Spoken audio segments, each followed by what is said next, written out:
Good morning. I think this is working. Wow. I've had technical problems for the past couple weeks. And the 2 weeks ago, I tried it, it didn't work. And then last week, I did a workaround at the last second, and that didn't work. So I think we're on today. So, welcome back. Welcome back, me. New view, because I have a new computer and it's in a different place on my desk. So you get to see the sofa at the back. Um, Anyhow, a lot to talk about today because our cinemas are reopening today here in Hong Kong. I think they were closed for what, maybe 6 weeks, I think, and now they're back open. Let's see what happens. And because, well, it was only announced on Tuesday afternoon that they would reopen, so our film distributors have been busy scrambling for the past few days to figure out what's going to be shown over the next week. And, they're just pulling stuff out of their catalogs. No, Tenet will not be opening today. It is coming here on September the 10th. So, what is that? 2 weeks from today, 2 weeks from yesterday, it'll open here in Hong Kong. So instead, we have a very mixed bag of what's happening here, most of which I haven't seen, and obviously I can't see between now and now, now tonight. But there is one film that I have seen, and I'm going to talk about that because it was released on the streaming services. It's been there since March, and so I can talk about that one. I'm going to talk about that one right now. The film is called Swallow, and no, it is not a porn film, as somebody thought when they read my review the other day. They got all excited. They saw Swallow, and then, oh, Howard's going to review a porn film. No, it's not. It's a drama thriller. It stars Haley Bennett. She was in The Girl on the Train. And she plays a young woman by the name of Hunter Conrad. And she seems to have this really perfect life. The young woman is happily married. And she's sort of like this retro June Cleaver type of wife. If you don't know who June Cleaver is, look it up. And she's married to the rich and dashing Richie, played by Austin Stowell. He was in Battle of the Sexes, he was in Colossal, he was in Whiplash. So you've actually seen him, but you might not have known his name. He's had small parts. This is probably the biggest part he's had yet.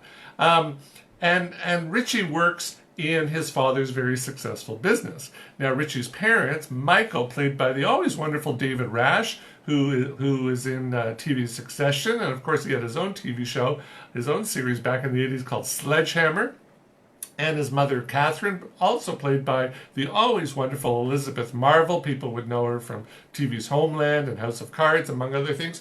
Now, they couldn't be more supportive of their daughter-in-law, though they show their love in a curiously passive-aggressive way. Although one of my colleagues said there was nothing passive about it. Yeah, I think it was a little bit passive-aggressive.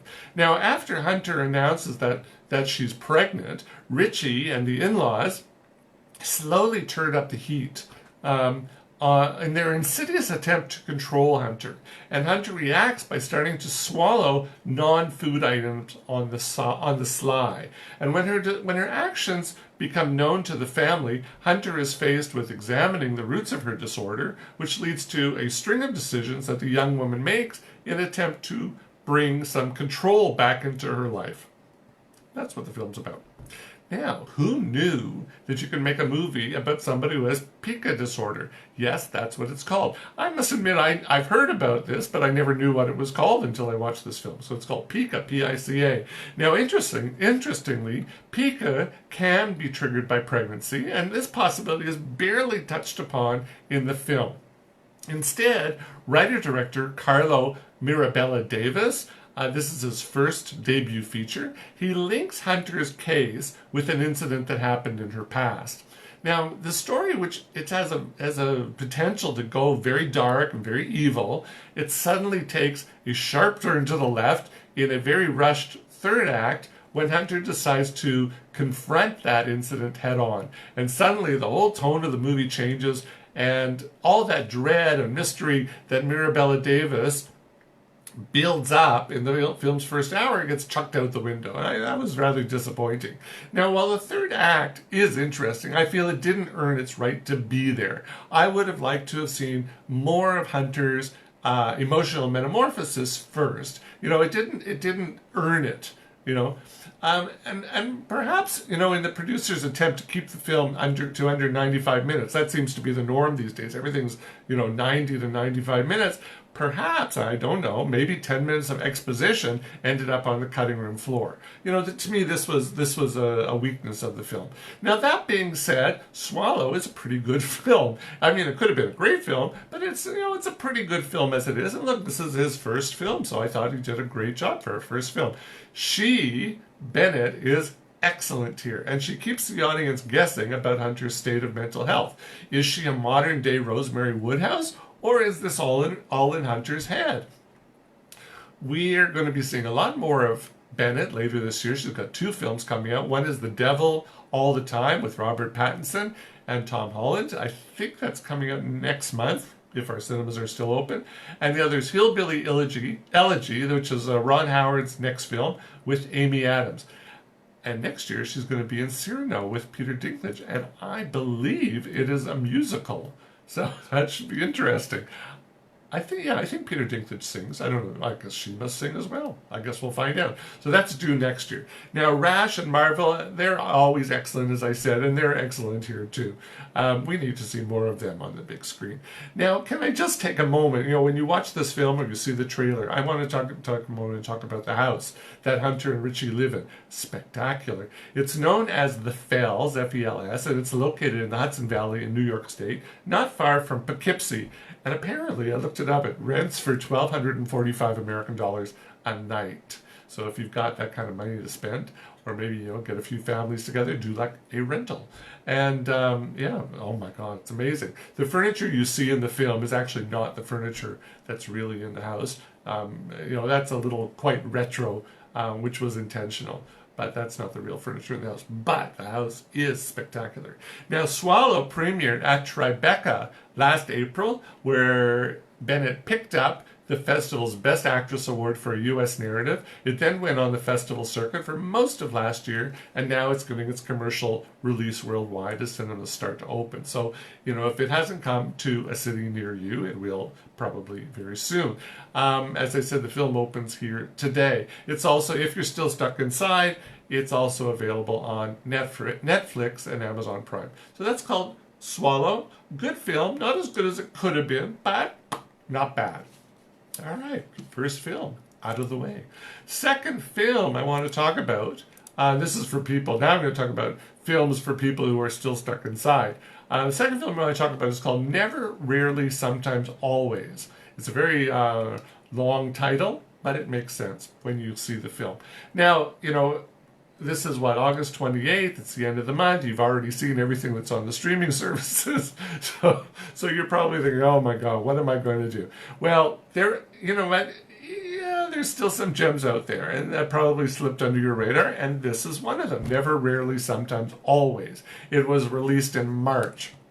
Now, the story is about Autumn Callahan. She's played by newcomer Sydney Flanagan. I'm going to have a drink of coffee because it's early in the morning and my throat is dry.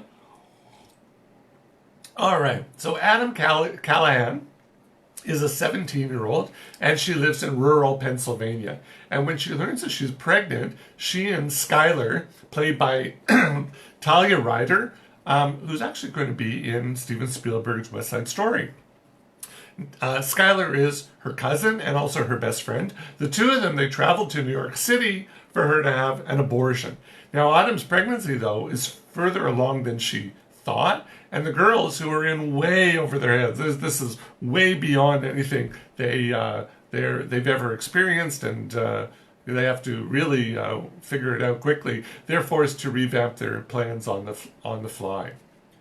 Now, this is written and directed by Eliza Hittman. She's done a few TV shows, 13 Reasons Why. She's directed a couple episodes of that. She's directed a couple episodes of High Maintenance. She's created a very thought-provoking observational film. It sometimes plays like a documentary about the minefield that kids like Autumn have to navigate when faced with an unwanted pregnancy. She doesn't take sides, although I would say she doesn't take sides, although pro-lifers would probably say that she has. Instead, she lays the situation out on the table for Autumn to decide what's right for her. Now, Flanagan She's great. She looks a little bit like Saoirse Ronan. She looked a lot like Saoirse Ronan. I think for her first film, she did a great job, especially in the scene that gives the film its title. Now, Autumn tells the abortion counselor that I don't want to reveal too much, but I'll say she tells the abortion counselor that she's had two sexual relations in the recent months, and we know from an early scene that one of them is probably a boy in her class, but we're left to speculate on who the other one is. I have my opinion, and judging from Autumn's reaction as the counselor's questions start to cut a bit too close to the bone, I might be right. So I'm not going to say who. I leave that for you to guess. Well, I guess we're all guessing, but you can make your own decision. Now, the film had its world premiere in January at this year's Sundance Film Festival. It won the Special Jury Award for Neorealism. It is very, for sure. A few weeks later, it took home the Silver Bear Grand Jury Prize at this year's Berlinale. So it's picked up some very reputable awards. Now, critics seem to like this film far more than audiences, though. I think the critics are pretty much in agreement that they love it. Audiences are like, they're saying it's slow. I'll concede that the pace is slow, but not every film should be a fireworks show. And this is one story that needs to be plodding so that we can get into the girl's head. So you know what? I do agree. I side with audiences on this one. It is slow, but I think that it is a great film. So this is Never, Rarely, Sometimes, Always, very long title. It's available for rent on VOD platforms like Amazon Prime Video and iTunes. Definitely worth checking out. All right, last film I want to talk about today is, take a breath, is an Indian film called Dil Bechara, which means the helpless heart. And I'm just going to dive into it right away. It's Kizzy Basu, who's played by Sanjana Sanghi. I have no idea who these people are. Okay, so I'll just say their names. She's a quiet and reserved university student in the Indian city of Jamshedpur. I had to look up where Jamshedpur is. It's near Calcutta. The young woman is a thyroid cancer survivor, but the disease has irreparably damaged her lungs, and it requires her now to be tethered to an oxygen tank that she has to take with her wherever she goes. And because she fears that her cancer may come back at any time, she's unwilling to develop relationships with anyone outside of her immediate family. And that all changes when she meets Emmanuel Rajkumar Jr., who's known as Manny. He's played by Sushant Singh Rajput. And he's a cocky and exuberant young man who takes an immediate shining to her. Now, Manny's a cancer survivor too. He lost one of his legs to bone cancer, osteosarcoma, a few years earlier. And now he's making a movie with his best friend JP, played by Sahil Vaid, and he's blind in one eye due to glaucoma. And Manny invites Kizzy to be the film's female lead. Now, the pair bond over an unfinished song by the retired songwriter Abhimanyu Veer, played by Saif Ali Khan. Actually, I did know who he was. And Kizzy learns that, as Tennyson said, "'Tis better to have loved and lost than never to have loved at all." Now, if this story sounds familiar, it's because Dil Bechara is the Indian remake of the 2014 film The Fault in Our Stars, and also the book that came out a few years before that. Now, not surprisingly, a few things besides the location have been changed. Of course, it wouldn't be an Indian film if it didn't have a few song and dance numbers, and Dil Bechara has 4 of them. Because when you're dealing with cancer, you can't have enough over-the-top moments. Now, in this film, though, Manny is more than a few years older than Kizzy, which doesn't seem to be a problem to anyone, least of all Kizzy's father. And Manny, bless him, has a stalkerish habit of entering Kizzy's bedroom at night, unannounced. Now, also, while the American couple in the American film The Fault in Our Stars, Hazel and Augustus, they bond over their favorite books, Kizzy and Manny find their connection in a song.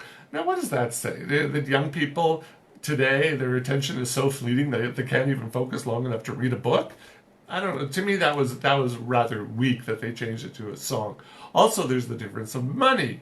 While Hazel had to forgo a trip to Amsterdam with Augustus due to financial considerations in the family, Kizzy and Manny both have plenty of cash to throw around to afford a trip to Paris, with Kizzy's mother in tow because, after all, two single, upstanding Indian people couldn't possibly travel together without a chaperone. Now, thankfully, in Dil Bechara, the couple don't have their first kiss in a place as inappropriate as the Anne Frank house, which really drove me batty in The Fault in Our Stars. I thought that was really wrong, wrong, wrong, wrong. So at least there's none of that here. They kiss. They actually, do they even kiss at the Eiffel Tower? I don't think so. But there you go. Anyhow. Now, localization and a definite lack of tear. This is not tear. I didn't find this teary at all. Maybe Indian audiences will. I thought The Fault in Our Stars was very teary. Dil Bechara is still an enjoyable film with good performances all around and confident direction from another first-timer, Mukesh Chabra, who's better known in the Indian film industry as a casting director and an actor. Now, the film's score and soundtrack are composed by Oscar winner A.R. Rahman. He's the guy who did Jai Ho. So you've heard his music before, and the music is quite good here. Now, if there will be tears shed over this movie, it'll be because 34-year-old Rajput, the actor who played Manny, took his own life, in June, barely 1 month before the film was released. Now, that tragedy may be the reason why the film's trailer racked up 5 million likes on YouTube in less than 24 hours of its release. And when I checked the other day, the number was up to 11 million. Now, Dil Bechara is only streaming in markets that carry Disney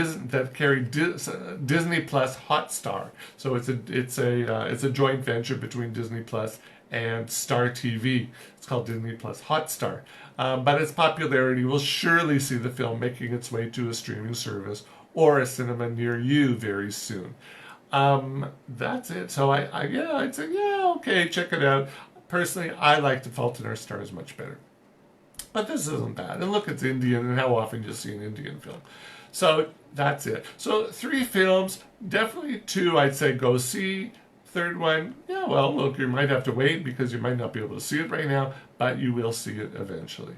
That's it for today. Have a great weekend. Have a great week.